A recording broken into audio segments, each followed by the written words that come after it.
When I met her, I think she was dating someone else. Yes, Okay. I just say she's busy with someone else. So what am I doing here? Let me go.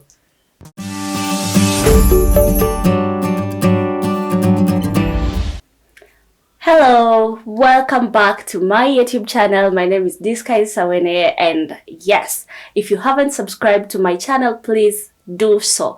Click that subscribe button, give us a like on this video, and also turn on your notification bell so that anytime we upload a new video, you are among the first ones to watch our videos. And if you haven't watched our previous videos, kindly go back because you're missing out on a lot of stories. So go back, watch them, like them, share them if possible. And yes, so that you can come back and watch this particular one. So, are you ready for this particular one? We are having our son from Kenya, from Africa, our own. We are hosting today on today's show, and oh my God, he has a very, very beautiful story. Later on, you'll be getting to see more of him and his people. So yes, I won't go into much details. I'll just allow him to introduce himself, and let's get to know more about him. Karibu sana, Elvis. Yes. Yes, so kindly introduce yourself. Let us know who you are, where you come from. Yes. Yeah, my name is Elvis Kukumukamba. I'm born in Kitale, but I live here in Bungoma. Yes. Yes. So when we talk of Elvis, Yes. who is Elvis? Elvis, Elvis, where did you grow up? Where did you go to school? Like, how was life, your childhood life and stuff? My childhood life was tough because when I grew up with my grandma. Okay. And my grandma, she was very drunk. And I remember she didn't have money to take me to school. So I will go to like when people harvesting maize, there is some, like when they have done harvesting maize, you go through it and you collect the remaining one. You go and sell it, and that's how I paid for some of my school. Okay. Yes. So when you talk of you were brought up by your grandmother, where were your parents? My parents, my mom died when I was very young. Like how young? I was very young. It's only my grandmother she can remember that. Okay. Because when I was born, as I told you, I was my grandma. She was raised me up because my mom she had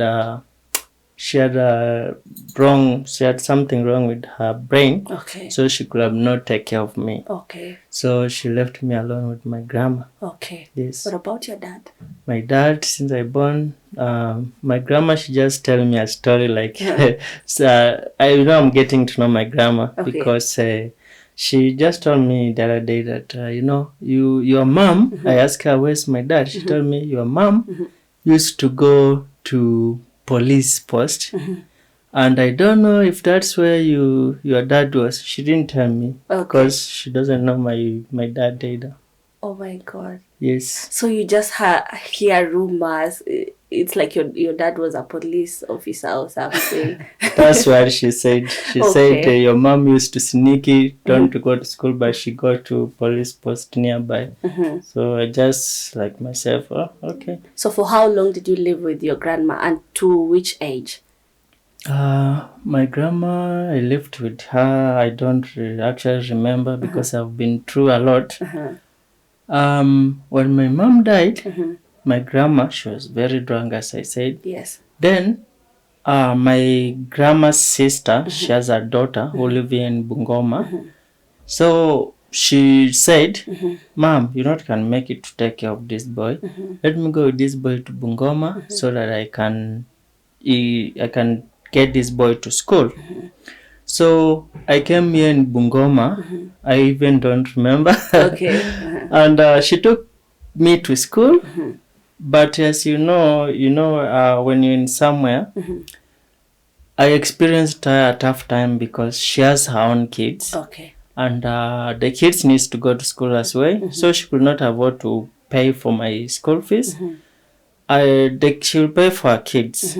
But for me, I will just stay home, go water. That during that time there was these trucks that carry sugar cane. They were passing, and we used to go water to Siritanya. I don't know if you know Siritanya. Yes. So I used to go with the bicycle. There's one day I was almost killed by those trucks because they were running and I was with the carrying water 520 liters in the bicycle, and it was tough. So I experienced that one. Then I was like, okay, what will I do? So that makes me like I didn't finish school. Yeah. So you went to which level of education? For me, I reached to standard 5. Yes. And did you continue living with your aunt for quite a long time, or you left that place? Sorry, excuse me. I decided to go Nairobi. I wanted to know what's life in Nairobi because I had people say Nairobi, Nairobi, Nairobi. So you got tired of staying with your aunt? So I get tired because I was home all the time. I was just working, cooking, going like firewood. You were the houseboy. Yes. Okay. Yeah. So you got tired and you wanted to go to Nairobi. Yes. Then how did you go to Nairobi? I walked. I tried to walk to Nairobi because everyone I asked for lift, no one gave it to me. So I walked from here to Webuye. Then I just keep following the road like the trucks by. I walked from Webuye to Tarbo. I don't know if you know Tarbo. Yes. Then I get Tarbo. It was dark. So I was like, okay, let me just sleep. So I didn't have something to eat. I went to some hotel there. I said, I'm hungry. Okay, you need to work. Come here, wash dishes. We'll give you food. So I washed the dishes. They gave me food. The following day, I found someone who was like, I have goats. Can you take care of my goats? I'm like, okay. I took care of these goats, quiet. Then he showed me that I'm a nice person. He's like, I need to take you to Maela. You know Maela? No, It's a Naivasha.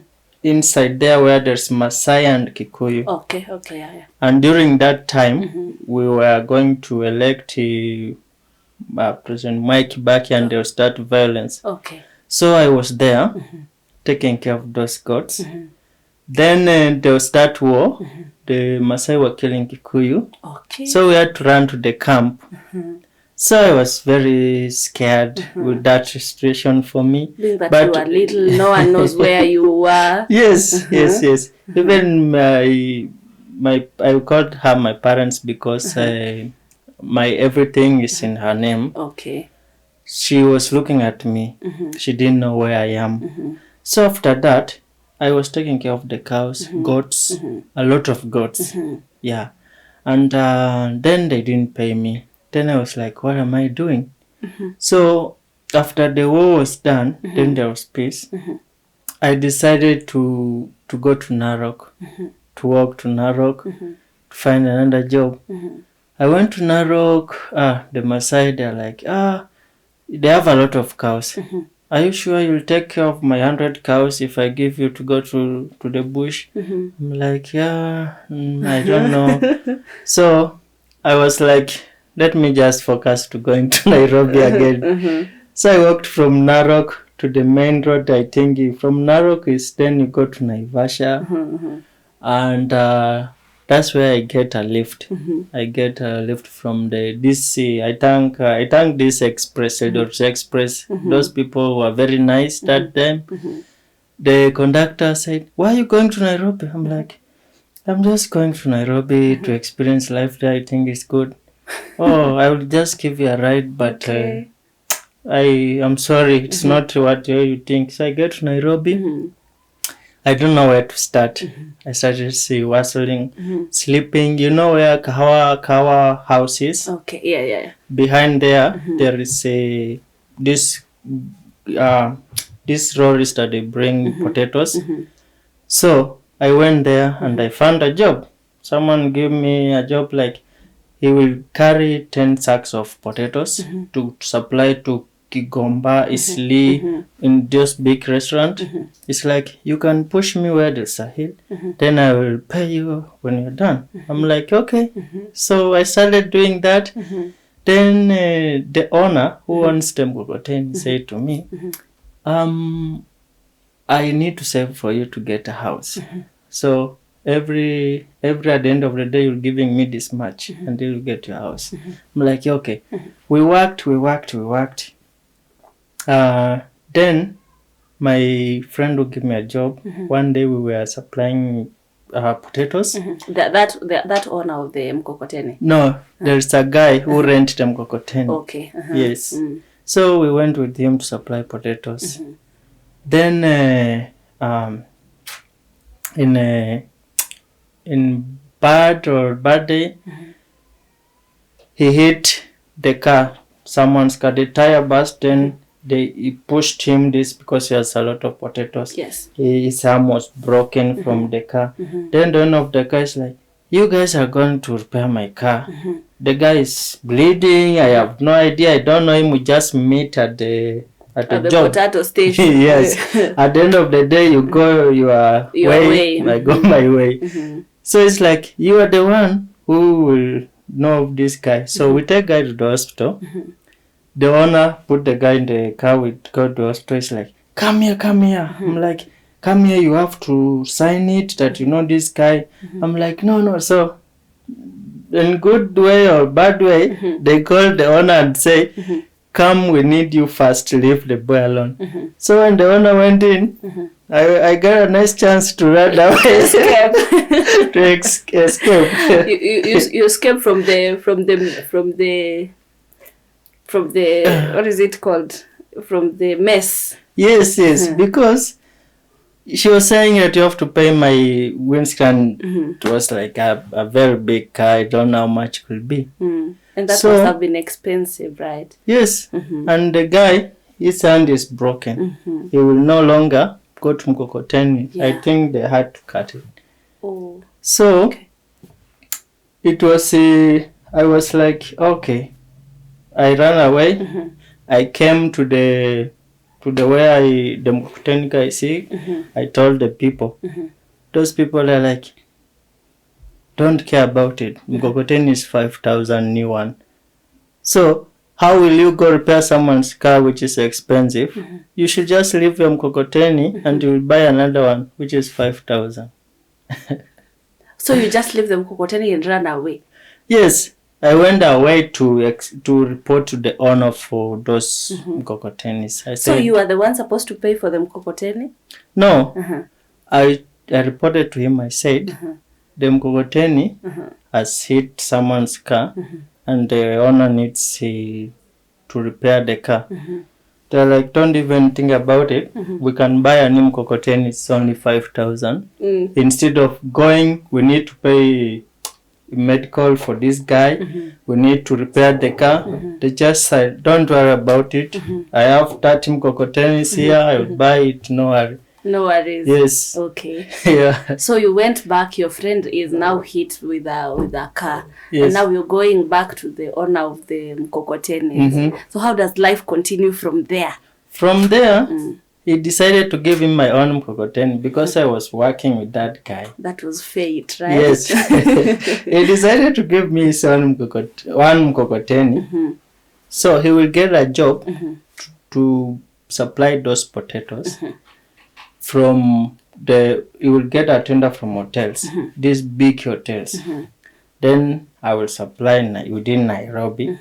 Then at the end of the day, he will pay me. Each sack of potatoes, you will get 50 shillings. Okay. So it will depend with how many you can carry. How many, like in a day, how many did you supply personally? For me, I started carrying 2, 1, because I was not able to carry 10 the way. You were pretty young. Yes. Okay. Yes, then at the end of the night, we will sleep. Then I get like, after job, there's these people where they sleep, where there's Elders Express office, if you know, near Mdurwa. there's upstairs. It's movie shop. It was it was a big hall. So after the movie is done, you'll pay 20 shillings. You'll sleep there. You'll go with your sack or something to put on. You'll sleep there, and at 5, you'll wake up and go.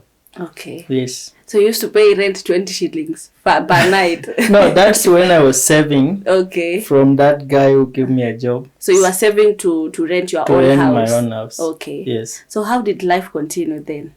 Then life continue. Then I get arrested. You know, Nairobi was very tough. So there's a day there was it's movie, what do you call, where they sell movie, A movie shop. Movie, yeah. It was just open area. They were testing some movies. Then I went and stand there and I was looking at it. There are so many people. Then the Askari Kanzo, they came. That day, if they will get you like doing nothing, you're just staring somewhere, you'll be get arrested and go to jail. So they arrested me. Then I ran. They came, I managed to run. That police kicked me behind. He stepped on me, then I fall. Then he catch me. So they took me to Makadara Law Court. They write for me, what is it? That case was calling something. You just stand, you are doing nothing. Or maybe you're planning something. So they said I'm still young. They took me to what is it called, the prison for kids in Kamiti. It calls Juvenile. Yes. You just wear uniforms, you take care of rabbits, there's goats, there's chicken. It's 3 months and there's no pay. You can't pay to get out, but at least there was food. Yeah, there was food. You sleep nice. You work for the police. That one, that's kind. Were you being beaten?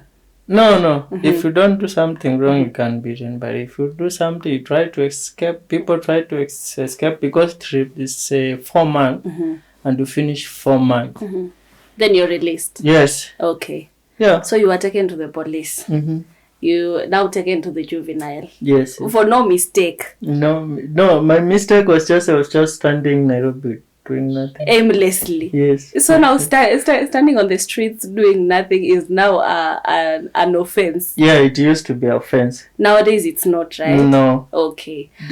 Yes. So you stayed at the juvenile for 4 months. Then you got out. No. After 3 months, there was sister. The sister, her name is Sister Rachel from Argentina. She came there and she was looking, and out of so many people, she just faced me and say, she called me and say, Elvis. I'm like, yes. So after you are done with here, you can just go back to street. I'm like, yes, because I have nowhere to go. Do you have parents? They say, no. Do you have guardians? Yes. Where are they? Bungoma. They came all the way to find out where I am because I gave them the right details. Then I remember I had only one number in my head for Dad. They called Dad. Oh, your kid is here. We want to come home. They came visit. They explained to them. Together with you? No. Me, I was still inside. There was 1 month left before I come out. Okay. So they speak with them. They find out that I'm an orphan. And they said we will need to help him because we don't want him to go back to street again. Okay. So they took me just within that prison. I don't know if you know, there's an orphanage that calls, it's only for the boys, called St. Joseph Cavasso Boys. Okay. It's inside there. So they took me after I finished that. They asked, will you like our help? I'm like, yes. So they took you 1 year. You just sit home as they see how you are, and they monitor what kind of course can you do. So I was there, and there was a teacher who used to come and make us learn the boys. So we will land, we will go work the shamba, we will have cow, we will milk, we will go sell the milk. The only thing was you're not supposed to have money. You're not supposed to have phone. So we continue with that. Finish 1 month. She called me. What will you like to do in your life? I said, I didn't go to school. I didn't finish school. First, I said I need to do engineering. She's like, that will be tough. You didn't finish school. And for us, we only have 3 years to be with you here. And for engineering, you need to finish school, what. So they told me, just think what you would think. So because I see my fellow people are choosing welding, I said, okay, let me go welding because the other boys going welding. They took me to welding. They paid for 3 months. Then the first day I went, I came home. I was just crying because of mangaza ya welding and grinding. So I didn't sleep. I said, I don't want this. They're like, okay, because you have wasted the money, you will need just to wait again. I waited 6 months.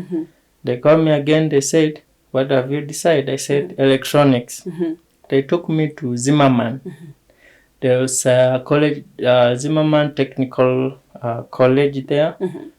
So the challenge I had was like, I didn't finish school, but the people I have there, they have finished school. They're very quick. Yes. So very for quick me, to learn. yes, very quick to learn. You're given a big book to choose to go by. I'm like, okay. So Sister Rachel, she came and she told the headmaster, please, this boy didn't finish school. Have a time with him slowly. Take him slow. Yes. Okay. So I continue like that. I was okay. I passed it. Then the master said, now you're not can go like the other one. The other one needs to have like something diploma or something. I don't know. So she suggested me to go to the just workshop and learn with the guy who is at the workshop. Practical. Yes. Just practical. Yes. Kitabu hapana. No. Yeah. So we went and started learning practical with the guy in Kawa West. Yes. So you went practice electronics. And then after there, did you get a job? Did you get your own shop? What happened after practicing now? After there, I came back. You came back to Bungoma? After I finished it, I have my certificate with me. They decided, now you will go back home. We will buy house supplies. We will pay rent 3 months. Then from that 3 months, you organize yourself. You'll go find a job. So we agree. I came back here. They paid my rent. They buy me supply for the house for 3 months. And then I started looking for a job. The first job I looked was my guy's name is Olale Morris. He had a workshop here in Kandui. And then I go in there and ask, can I get a job? I have my certificate. It's like, no, we are too many here. We are 3, we are enough. I looked everywhere in town, didn't find it. So I decided, nope. I started being Manamba. I don't know if you know what being Manamba. Yes. Customer. Yes. Okay. I started being that guy in Kandui with those small town service. And then slowly. How did you manage to do the Manamba job? When mpole. Yeah, but I started that because you had no option. I had no option. Okay. That day, if you do that job, people look at you like, you are nothing. Yeah. And then, the thing that makes me do it because it has money. At the end of the day, you'll have 1,500. So I was like, okay, this is a nice job, I can do it. I started doing that. Was it a challenge for you to convince people to come into your car? yeah, there's a challenge because you are many, and there's also someone else wants man as well as you. So there's a challenge. So you run and grab someone's bag, you take them to your car. Yes. I used to do that. I can imagine. And that's when I met that. Oh, you met the love of your life. Yes. Okay. I met her through that. Through running to her and saying, hey, come to my car, hold her hand and push her. That is super interesting. Yes. So after you met your person, yes. How did life go on? Did you katia her, or how did it go?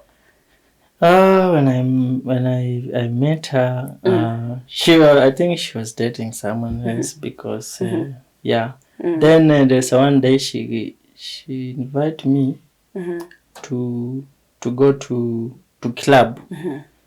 So I went to the club to just have fun in trips.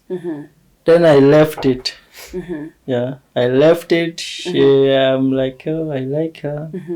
But she's busy with someone else, so let me go. Yes. Did you get hurt? Huh? Did you get hurt at some point? Yes. Okay. I just say, oh, she's busy with someone else. So what am I doing here? Let me go. Okay. Yes. So this is where your love story begins.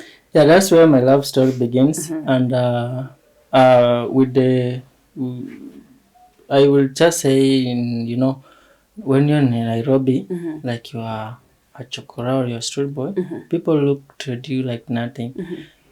Nowadays, it has become a business. Like, someone will just take issue and go to street and start making money. At the end of the day, they get home, they count how much. But during that time was tough. I went and eat with street boy. The street boy will protect you. There was a time the police chased us away from the Nairobi city. We ran to the bush. There, they welcome me. They ask me, oh, where are you from? I'm like, I'm from Bungoma. Oh, we have food here. We share. Come, let's eat. We ate. Then they sleep there. There's a guards, street boys guards that they will be watch at night. Then you sleep. Then it's your time. Yeah. Wow. That's when I experienced being a street boy. Being a street boy. Yes. And it wasn't as bad as people say, because being in that kind of a circle, those boys, as you say, they protect you, and if they have something to eat, they share with you, and it was amazing. Yeah. So I would really want to measure into your love story, but I think I'm good. I would want it with they say love matters are better explained with a woman, right? Yeah. They get into the smaller details and it gets juicier and stuff. Yes. So Elvis, after you met your love, did you continue doing the border the Manamba thing, or did life change a little bit? How did life continue from that point? From that point, my life was so there's a time she came, she was going to town, and I ran to her. I was very smiley. I had my hat like a love boy, I ran to her and I grabbed her back, and people are looking at me and say, "Hey, that was too good." Yes. So I put her in the car. She was taking one of the kids to the hospital, I think. So from that time, then we started getting to know each other. And then I learned how to drive the car with no license. So I will drive from country to town like that. So she will hire me and say, oh, take us here, take us to Mount Lucho. Yes. So we get you get to know each other. Inside. I will go to the orphanage where she used to work. She will come to my house. We will talk during that time. Okay. Yes. Wow, this is getting juicier and very beautiful. But I do not want to get so much juice in this, so I would rather tell my people to hold on. To hold on and watch the next video that is going to be done with the love of his life, right? Yes. So guys, do not do not go away, because a lot more is coming. So we're going to see who this love of my life is. We are going to know who that person is, and let us hear the story now from a lady's perspective. So see you guys on the next video. Bye. Bye.